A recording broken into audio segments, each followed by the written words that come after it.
அஸ்ஸலாமு அலைக்கும் வரஹ்மத்துல்லாஹி வபரகாத்துஹு. வழங்குங்கள் உங்களுக்கும் வழங்கப்படும் என்கிறான் உன்னத ரஹ்மான். என் அன்பிற்குரிய சகோதர சகோதரிகளே, நம்முடைய 40 நாட்கள் 40 ஹதீஸ் என்ற புனிதமான பயணத்தில் இன்று நாம் வெற்றிகரமாக 25வது நாளில் பயணித்து கொண்டிருக்கிறோம். அல்ஹம்துலில்லாஹ். நாம் தேடி தேடி சேர்க்கும் இந்த உலக செல்வம் ஒரு நாள் நம்மை விட்டு போய்விடும்.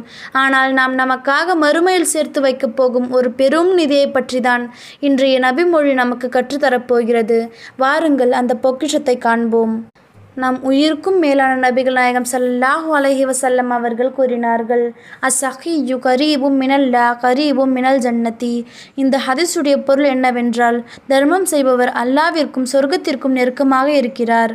அன்பானவர்களே, இந்த சிறிய ஒரு வரியில் எவ்வளவு பெரிய பாக்கியம் ஒளிந்திருக்கிறது என்று பாருங்கள். பிறருக்கு கொடுக்கும் கரங்களுக்கு இறைவன் 3 மாபெரும் பரிசுகளை தருகிறான். முதலாவதாக அல்லாவின் எல்லையற்ற நெருக்கம். நாம் ஒருவருக்கு தர்மம் செய்யும் போது நம் கையில் இருக்கும் காசு அந்த ஏழையின் கையில் படுவதற்கு முன்னால் அல்லாவின் கிருபையில் அது விழுந்து விடுகிறது. தர்மம் செய்பவர் படைத்தவனுடன் ஒரு பிரிக்க முடியாத ஆன்மீக உறவை வளர்த்து கொள்கிறார். அவரது துவாக்கள் உடனுக்குடன் அங்கீகரிக்கப்பட்டு உள்ளத்தில் ஒரு மாபெரும் நிம்மதி குடியேறுகிறது. இரண்டாவதாக, சொர்க்கத்தின் கதவுகள் திறக்கப்படும். மறுமையின் அந்த பயங்கரமான நாளில் நம்முடைய தர்மமே நமக்கு நிழலாக வந்து நிற்கும். அது சொர்க்கத்தின் வாசல்களை நமக்காக தட்டாமல் திறந்து வைக்கும். சொர்க்கத்தில் பாபு சதக்கா என்ற ஒரு தனி வாசல் இருக்கிறது. தர்மம் செய்பவர்கள் அந்த வாசல் வழியாக கம்பீரமாக சொர்க்கத்திற்குள் நுழைவார்கள். மூன்றாவதாக, வாழ்க்கையில் ஒளிரும் பர்க்கத்.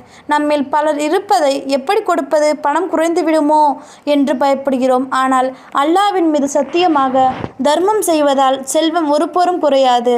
மாறாக நம்முடைய ஆரோக்கியத்தில், நம்முடைய பிள்ளைகள் வாழ்வில், நம்முடைய வியாபாரத்தில் இறைவன் கற்பனை செய்ய முடியாத அளவிற்கு பர்க்கத்தையும் செழிப்பையும் அள்ளித் தருகிறான்.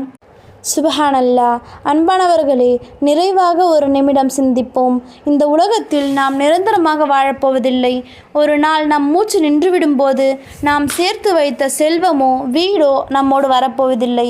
அன்று இருண்ட நம் மண்ணறைக்கு கபருக்கு ஒளியாக வரப்போவது நாம் செய்த தர்மங்கள் மட்டும்தான். தர்மம் செய்வதற்கு நாம் கோடீஸ்வராக இருக்க வேண்டிய அவசியமில்லை. தூய்மையான எண்ணத்தோடு செய்யும் ஒரு சிறு உதவியும் அல்லாவிடம் மாபெரும் தர்மம்தான். வாருங்கள் நாம் அனைவரும் அல்லாவிடம் கையேந்தி துவா செய்வோம். யா அல்லாஹ், உன்னுடைய பிரியத்தை பெறுவதற்காக பிறருக்கு வாரி வழங்கும் நற்பாக்கியத்தை எங்கள் அனைவருக்கும் தந்தல்வாயாக. நாங்கள் செய்யும் தர்மங்களை ஏற்றுக்கொண்டு அதன் மூலமாக உன்னுடைய நெருக்கத்தையும் உயர் சொர்க்கத்தையும் எங்கள் அனைவருக்கும் நசிபாக்குவாயாக. ஆமீன் யா ரப்புல் ஆலமீன். இந்த அழகிய துவாவிற்கு கமெண்டில் அனைவரும் ஆமீன் என்று பதிவு செய்யுங்கள்.